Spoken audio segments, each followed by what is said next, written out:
안녕하세요. 백두산 금융연구소의 백두산입니다. 1월 3일 월요일 아침 10시 31분입니다. 새해가 되었습니다.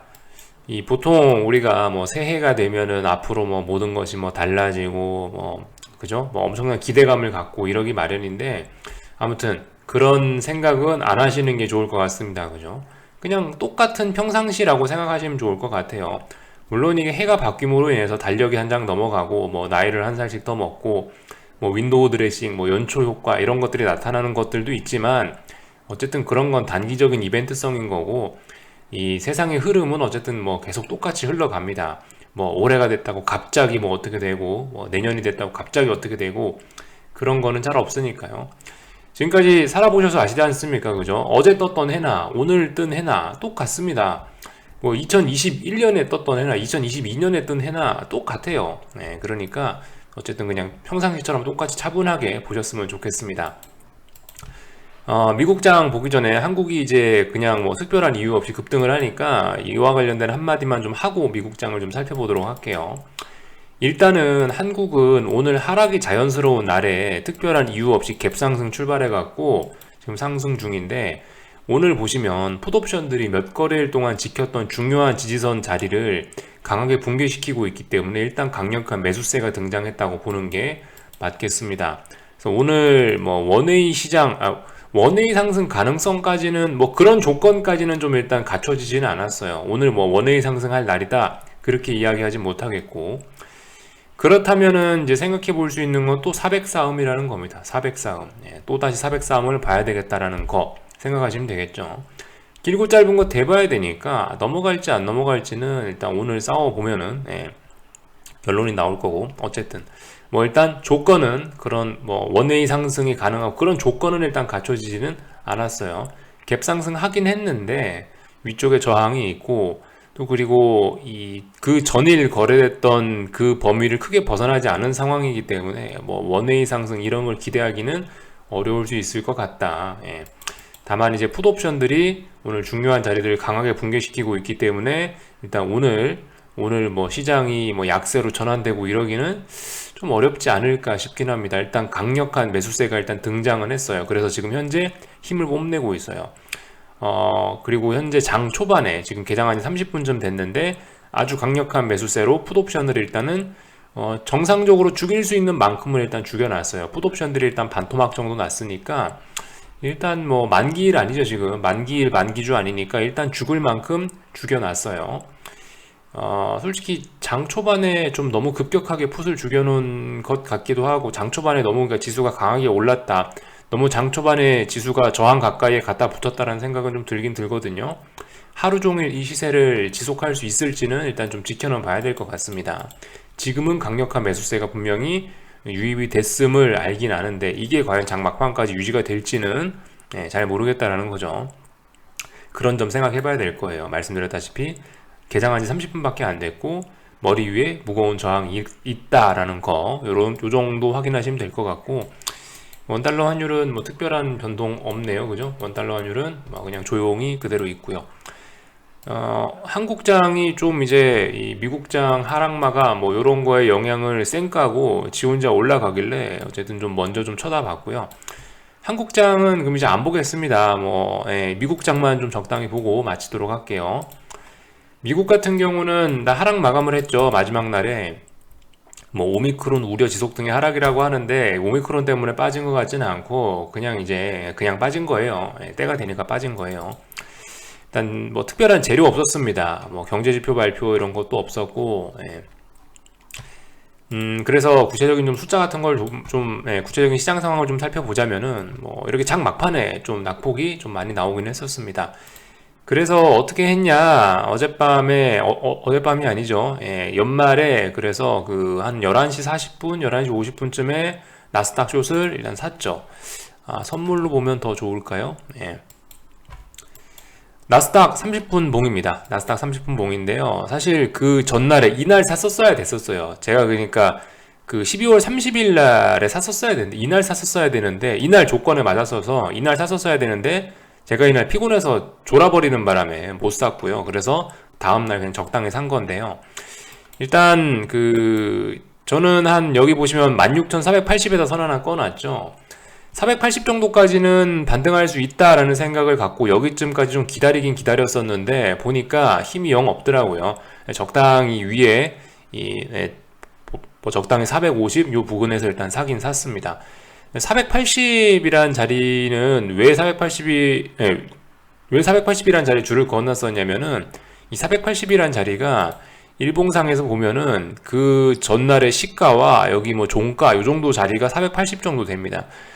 그래서 그 자리에다가 제가 일단 줄을 그어 놨었던 거죠. 이 자리까지는 올라올 수 있겠다라는 생각이 들어서 여기가 그나마 중요한 저항이다 싶어 줄을 그어 놨었는데 보시다시피 일단 희마리가 없었어요. 그래서 그냥 적당히 숏을 사고 그냥 잤습니다. 그래서 아무튼 뭐 이렇게 해서 빠졌죠.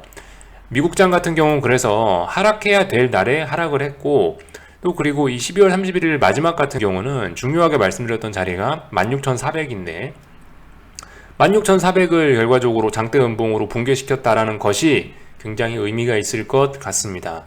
뭐 지금 현재는 뭐 다시 올라오고 있는데 솔직히 뭐 지금 값은 의미가 없다라고 생각하고요.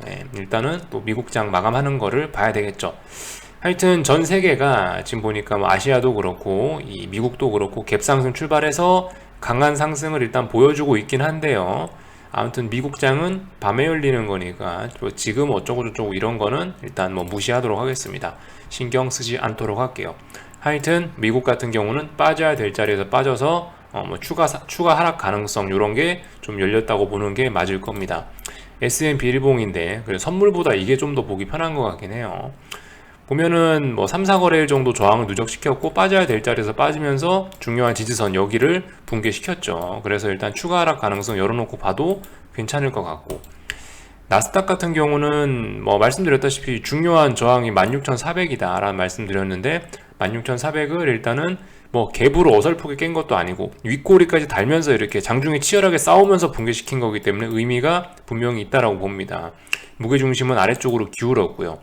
이쯤 됐으면 일단 현재 상황에서는 쌍고점 완성이라고 보는 게 맞겠죠. 쌍고점이 일단 만들어졌습니다. 쌍고점 만들어졌고 어디까지 아래쪽으로 갈지는 일단 아직까지 모르겠습니다. 그죠? 하여튼 무게중심은 기울었어요. 이런 점을 확인하실 수가 있을 것 같고 미국장 마이크론 보시면은 일단은 그죠? 중요한 저항이 결과적으로 전고점 여기잖아요. 전고점 여기인데 그 마지막 날에 결과적으로 뭐 밀렸습니다. 얘도 일단 뭐 저항을 누적시키고는 있는데 가만 보면은 뭐 그렇게 중요한 자리를 아직 붕괴시킨 것 같지는 않아요. 그냥 턱걸이 정도에 있는 것 같습니다. 이 자리 어쨌든 뭐 여기가 중요하다라고 봐요. 여기가 붕괴되면 이제 이 위에가 어떤 하나의 꼭지점이 됐다라고 인정할 수 있을 것 같은데 뭐 아직까지는 그죠? 아직까지는 뭐 살아있다. 아직까지는 뭐 완전히 이 상승세가 죽진 않았다라고 보고 있어요. 이 라인이 강하게 붕괴되면은 이제 위에 꼭지점이 완성됐다라고 확인할 텐데 하여튼 마이크론도 여기 연말에 마지막 날에 하락 마감함으로써 일단 뭐 저항은 누적시켜 놨습니다. 그래서 중요한 전고점을 앞두고 버벅버벅거리고 있죠. 하여튼 그죠? 더 가고 싶으면은 뭔가 내년에 엄청난 뭐가 있다. 뭐 뭔가 매크로적으로 달라지는 변수나 뭐 갑자기 실적이 좋아진다거나 뭐 이런 게 있어야지 좋아질 것 같긴 해요. 결과적으로 올해 이 마이크론의 움직임 뭐 이런 것들 생각해 보시면 어떻겠어요? 뭐 그러니까 뭐 올해 뭐 차량용 반도체가 부족하고 뭐 비트코인이 어쩌고 저쩌고 해서 반도체 수요가 있어서 뭐 얘네가 올랐다. 근데 다 지난 이야기고 이미 다 반영됐다라고 볼 수 있는 충분히 그런 가격대이잖아요. 그죠? 그러니까 이제 이 정고점을 넘어가려면은 다른 게 있어야 될 것 같다고. 다른 게. 그 다른 게 뭘까? 저는 모르겠는데 그거 이제 주식하시는 분들이 찾아봐야 되겠죠. 하여튼 여러분들도 한번 생각해 보시면 좋을 것 같아요. 그래서 일단 뭐 마이크론도 하락 마감하긴 했다라는 거. 근데 일단 현재 삼성전자는 쌩까고 오르고 있네요. 확실히 이게 연말 연초다 보니까 일단 그런 영향들을 받긴 받는 것 같아요. 이게 연말 연초 각종 어떤 뭐 제도나 법적인 영향에 어떤 그죠 시장 제도나 법의 영향을 좀 많이 받는 것 같다. 예를 들면 뭐 양도세, 예를 들면 뭐 배당락 뭐 이런 것들 그죠? 또 그리고 뭐 연초 효과. 그래서 뭐 첫날에는 뭐 주식을 어떻게 뭐 자산 배분을 어떻게 하고 펀드 매니저들의 뭐 이런 움직임들. 그러니까 뭐 오늘 그러니까 어쨌든 연말 연초 이런 움직임은 뭐 윈도우 드레싱이라든가 뭐 이런 이슈라든가 그래서 어떤 그 수급적으로 특정한 이벤트들이 많이 있기 때문에 뭐 연말 연초는 제 생각엔 뭐 이럴 수 있다라고 생각해요. 네. 어쨌든 근데 우리가 계속 생각을 해볼 거는 뭐 큰 흐름이 바뀌었냐. 예. 말씀드렸다시피 어제 뜬 해나 오늘 아침에 뜬 해나 똑같거든요. 예. 그러니까 뭐 어쨌든 차분하게 지켜보면 될 것 같다라는 이야기 드리고, 하여튼 뭐 미국 주식시장 쇼 샀으니까 일단 뭐 계속 가봐야겠죠. 일단 16,400을 다시 붕괴시켰다라는 게 전 중요한 의미가 있다라고 봅니다. 예. 그래서 미국 주식시장까지 살펴봤고, 변동성 지수들이 그래서 일단 어느 정도 좀 지켜줬어요. 어느 정도 좀 지켜줬고, 솔직히 장 막판에 이제 보시면 분봉을 보시면 장 막판에 분명히 S&P와 나스닥이 좀 하락폭을 갑자기 키웠는데 빅스가 그에 맞춰서 못 움직여줬다라는 생각이 듭니다. 이게 어떤 의미를 가질지 뭐 아직으로선 잘 모르겠는데 일단 그런 생각은 들어요. 장막판에 시장이 10분 만에 하락한 거 치고는 빅스가 좀 약했다라는 생각이 좀 들긴 듭니다. 이게 이제 어떤 뭐 이렇게 그 지수 하락이 반영이 되지 않았던 점이 오늘 밤에 반영이 될런지, 아니면 이게 진짜 빅스가 약해서 더 죽으려고 이게 반영이 안 된 건지, 그건 일단 오늘 밤에 보면 알겠죠.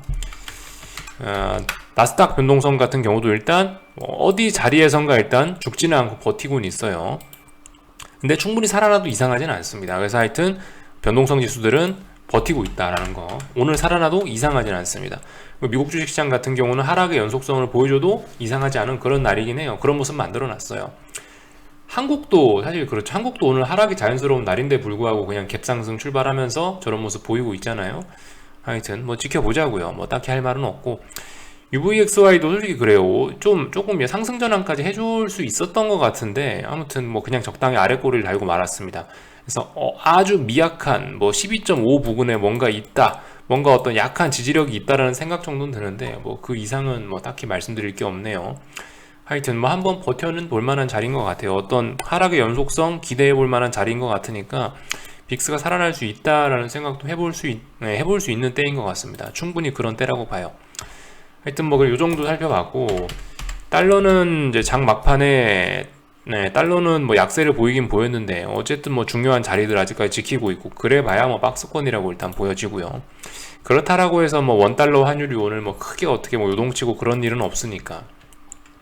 하여튼 근데 참 그 12월 마지막 날에 중국에서는 중국 관련 자산들이 조금 좀 신기하게 움직인 것들이 있긴 해요. 왜 그런지는 솔직히 다들 이유를 모르더라고요.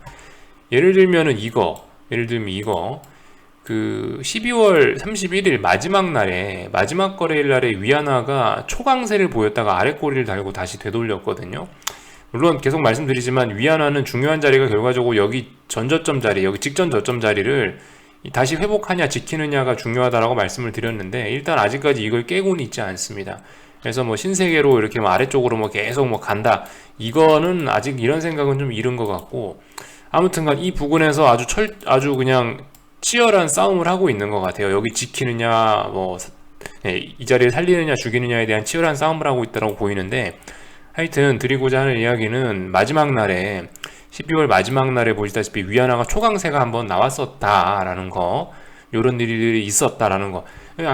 왜 그런가 싶어 찾아봤는데 일단 이유는 다들 뭐 딱히 그럴싸한 이유를 못 대더라고요. 하여튼 이런 일들이 있었다라는 거. 근데 아래 꼬리도 심상치 않게 달렸다라는 거. 그 영향을 받아서 오늘도 방금 전에 초강세 나오다가 다시 아래 꼬리를 달고 올라가고 있는데, 아무튼 위안화 계속 좀 잘 지켜봐야 되겠습니다. 이런 흐름들이 나타났다. 왜 그런지는 모른다. 이거에 더해서 뭐 중국 ADR들이 급등을 했다, 일제히 급등했다라는 내용들이 보이긴 보였는데, 하여튼 뭐 지금으로서는 왜 그런지 알 수는 없죠. 하여튼 연말에, 그래서 연말 마지막 날에 뭐 중국 관련 자산들이 막 급등을 하긴 했지만은, 그렇지만 어쨌든 이런 흐름 말씀드렸다시피 이게 연말 연초에 있는 어떤 뭐 기술적인 뭐 윈도우 드레싱이라든가 그런 어떤 기술적인 이벤트들 때문에 발생하는 이런 현상들인 것 같으니까 아직까지는 전 특별한 의미를 부여하지 못하겠습니다. 하여튼 그냥 뭐 지켜볼 생각이고요. 그래서 뭐 일단 요 정도까지 살펴봤습니다. 한국 시장 이야기는 먼저 했으니까 딱히 뭐 하여튼 드릴 말씀은 없고요. 차분하게 살펴보셨으면 좋겠어요. 솔직히 오늘 아침에 다들 기대 좀 하셨겠죠? 야, 한국이 문 닫은 사이에 미국은 계속 하락했으니까 오늘 뭐 그럴 수 있을 거야. 그런 말씀은 뭐 그런 생각들은 하셨겠지만 하여튼 그렇습니다. 그러니까 새해라고 뭐 제가 오늘 아무튼 강조드리고 싶은 이야기는 뭐 새해라고 뭐 특별한 게 뭐 있지는 않다. 여러분들 그리고 뭐 새해라고 뭐 올해는 뭐 운동을 하고 그냥 하시던 대로 하시는 게 제일 좋을 것 같아요. 그냥 뭐 새해라고 해서 엄청난 뭐 어떤 뭐 각오를 하고 그냥 평상시 사시던 대로 그냥 쭉 사시면은 그게 늘 사람은 하던 대로 해야죠. 그죠? 안 하던 거 하면 안 돼요. 그냥 뭐 새해라고 뭐 그런 거 없이 아무튼 똑같이 차분한 하루를 맞이하자. 그런 이야기를 좀 드리고 싶었습니다. 여기서 마칠게요. 궁금한 거 리플 남겨주시고 오늘 404음 또 잘 지켜보시면 될 것 같습니다. 저녁에 뵙도록 하겠습니다.